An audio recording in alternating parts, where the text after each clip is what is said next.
Recent గా విడుదలైన the Paradise cinema teaser భారీ హైప్స్ క్రియేట్ చేసుకుంది. ఒక లంజా కొడుకు కథ.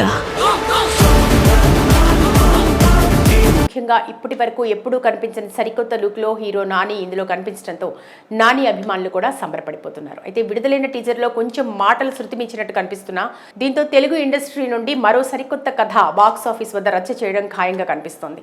అయితే ఈ సినిమాకు సంబంధించిన కొన్ని ఆసక్తికర అంశాలు కూడా ఇప్పుడు సినీ సర్కిల్లో చక్కర్లు కొడుతున్నాయి. ఆ డీటెయిల్స్ ఏంటో ఒకసారి చూద్దాం.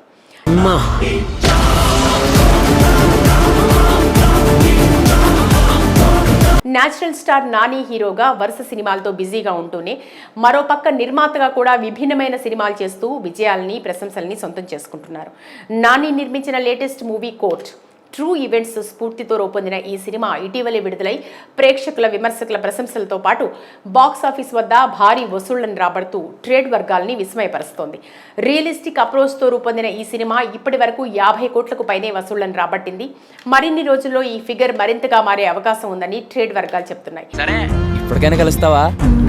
కలుస్తా టైం వచ్చినప్పుడు. మీరు శుక్రవారం సాయంత్రం వచ్చేయండి.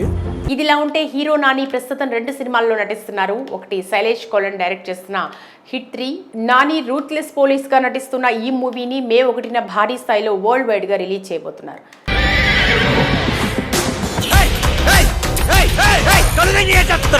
దీని తర్వాత దసరా ఫేమ్ శ్రీకాంత్ ఓదెలా డైరెక్షన్ లో నాని మరోసారి ది ప్యారడైజ్ మూవీలో నటిస్తున్న విషయం తెలిసిందే. ప్రస్తుతం ఈ సినిమాకు సంబంధించిన ప్రీ ప్రొడక్షన్ వర్క్ జరుగుతోంది. త్వరలోనే రెగ్యులర్ షూటింగ్ ని ప్రారంభించబోతున్నారు. రీసెంట్ గా విడుదల చేసిన ఈ మూవీ గ్లిమ్స్ సినిమాపై అంచనాల్ని పెంచేశాయి. విభిన్నమైన గెటప్ లో 2 జడ్లతో నాని డిఫరెంట్ లుక్ లో కనిపించిన గ్లిమ్స్ అందులోని డైలాగ్స్ నెట్టింటా హల్చల్ చేస్తున్నాయి. ఈ నేపథ్యంలో ఈ మూవీకి సంబంధించిన ఆసక్తికరమైన అప్డేట్ ఒకటి ప్రస్తుతం ఫిలిం సర్కిల్లో చక్కర్లు కొడుతోంది. నా కొడుకు నాయకుడైన కథ. ది ప్యారడైజ్ కోసం Nani, Srikanth Odela, rocking star Yash KGF ఫార్ములాను ఫాలో అవుతున్నారట.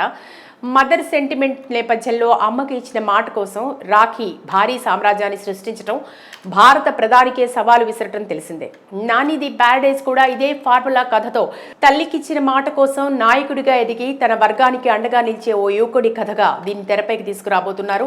1960వ దశకం నేపథ్యంలో ప్రాస్టిట్యూషన్ పై సాగే కథ ఇదని, ఓ బ్రోతల్ కొడుకు ఆ వర్గానికి అండగా నిలబడి ఏం చేశాడన్నదే ఈ మూవీ ప్రధాన కథగా తెలుస్తోంది. 60వ దశకంలో సికింద్రాబాద్ ఏరియాలో ఓ రెడ్ లైట్ ఏరియా ఉండేది, అదే ప్యారడైజ్.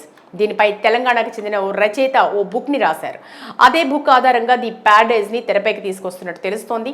చూడాలి మరి ప్యారడైజ్ సినిమా ప్రేక్షకుల్ని ఏ విధంగా ఆకట్టుకుంటుందో అనేది. ఇది ఏమైనా హీరో నాని కెరీర్లోనే బిగ్గెస్ట్ సినిమాగా విడుదల కాబోతోంది. కాబట్టి ఓపెనింగ్స్ కూడా అదే స్థాయిలో వసూలు చేసి నాని పాన్ ఇండియా స్టార్గా మారాలని మనము కోరుకుందాం.